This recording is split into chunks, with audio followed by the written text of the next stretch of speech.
हमको अपने मन को साक्षी होकर के देखना है। जैसे हम मूवी देखते हैं, साक्षी होकर देखते हैं। हाँ, यदि हम किसी का एक्टिंग देख रहे हैं तो साक्षी होकर देखते हैं। तो साक्षी होकर के ये सारा दिन हमारी मूवी चल रही है। इतने एक्टर्स की, कितने एक्टर्स हैं, और सारे अलग अलग प्रकार के एक्टर्स हैं। बहुत वंडरफुल ये ड्रामा है। तो जब हम साक्षी होकर के देखेंगे तो हमारे मन में जो भी बात घट गई उसका चिंतन नहीं चलेगा। मान लो आपकी सुबह किसी से थोड़ा सा आमना सामना हो जाता है और सारा दिन हमारा मूड ऑफ रहता है, खुशी ही नहीं है। फिर शाम को आप योग में बैठो, वो जो सुबह वाली स्टोरी है, जो भी हुआ होगा, वो भी पेंडिंग पड़ा ना अकाउंट, उसको क्लियर किया नहीं, वो वाली स्टोरी हमारे मन में आ जाएगी। होता है या नहीं?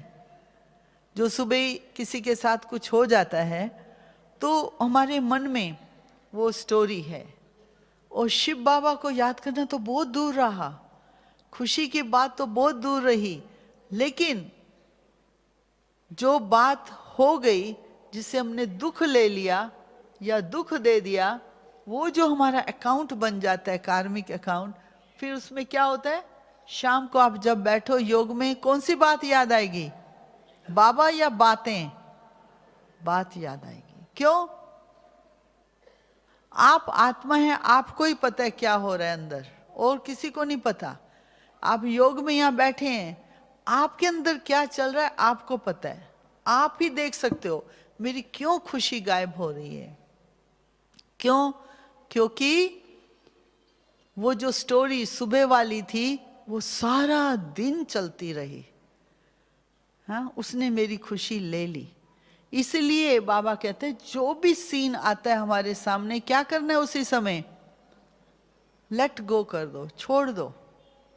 जैसे एक पक्षी होता है, वो ब्रांच पर बैठता है, कितने सेकंड बैठता है? आधा सेकंड, एक, फिर उड़ जाता है।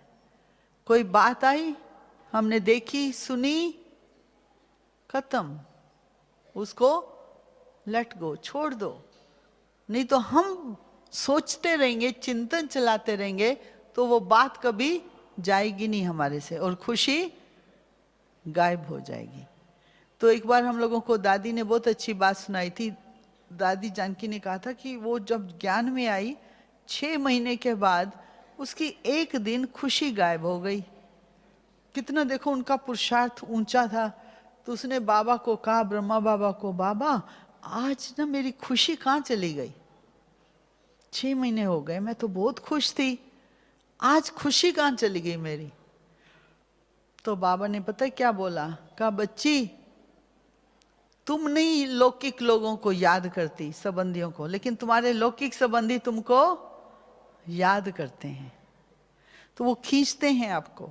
तुम इतना शिव बाबा को याद करो, इतना शिव बाबा को याद करो कि लौकिक संबंधी भी शिव बाबा को याद करने लग जाए, तो खुशी वापस आ जाए। ये बहुत सूक्ष्म चीजें हैं ना अंदर की।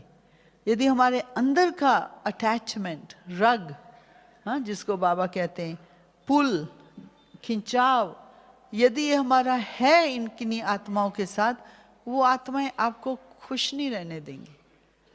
इसलिए बाबा कहते हैं ये संगम युग में सबके साथ इतने अच्छे संबंध निभाओ कि आपका किसी के साथ ना दुख देना और ना दुख लेना। क्या देना लेना है? सुख देना और सुख लेना। सुख कैसे देंगे? हाँ, बहुत सूक्ष्म, वो सिंपल मेथड है, बहुत सिंपल विधि है। वो है क्योंकि अपने बाबा के ज्ञान का आधार क्या है? पॉजिटिविटी। हम पॉजिटिव रहें सदा और सबको सम्मान दें और हम अपने स्वमान में रहें, तो हम सदा खुश रहेंगे।